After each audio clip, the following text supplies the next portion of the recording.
সারাদিন অফিস বা ব্যবসার কাজ শেষে ইফতার করে আমরা যখন তারাবি পড়তে যাই তখন অনেক সময়ে আমাদের মন চায় কত দ্রুত নামাজ শেষ করে বাসায় ফেরা যায়।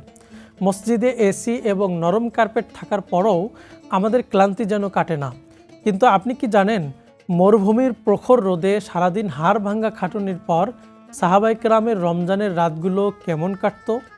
বিখ্যাত সাহাবী সাইব ইবনে ইয়াজিদ রাদিয়াল্লাহু তাআলা আনহু থেকে বর্ণিত একটি চমৎকার ইতিহাস আমাদের অবাক করে দেয়।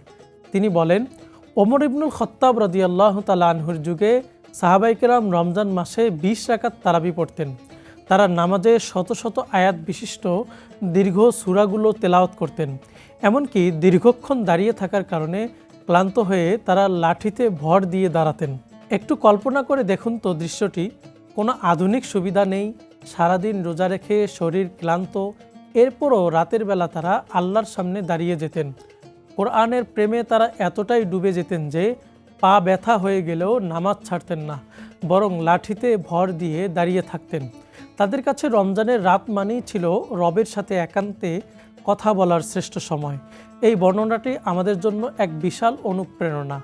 আমাদের হয়তো সাহাবীদের মতো লাঠিতে ভর দিয়ে সারা রাত নামাজ পড়ার শারীরিক সামর্থ্য নেই, কিন্তু আমাদের মানসিকতায় তো অন্তত পরিবর্তন আনতে পারি।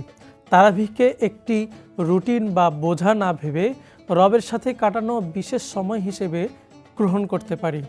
তাই আসুন এই রমজানে অন্তত নামাজের সময়টুকুতে আমরা আমাদের তাড়াহুড়ো বাদ দেই, সোশ্যাল মিডিয়া বা অন্য কোনো কাজ থেকে কিছুটা সময় বাঁচিয়ে সাহাবীদের মতো ইবাদতে আরেকটু মনোযোগ দেওয়ার চেষ্টা করি। দেখবেন মন এক অন্যরকম প্রশান্তি পাবে।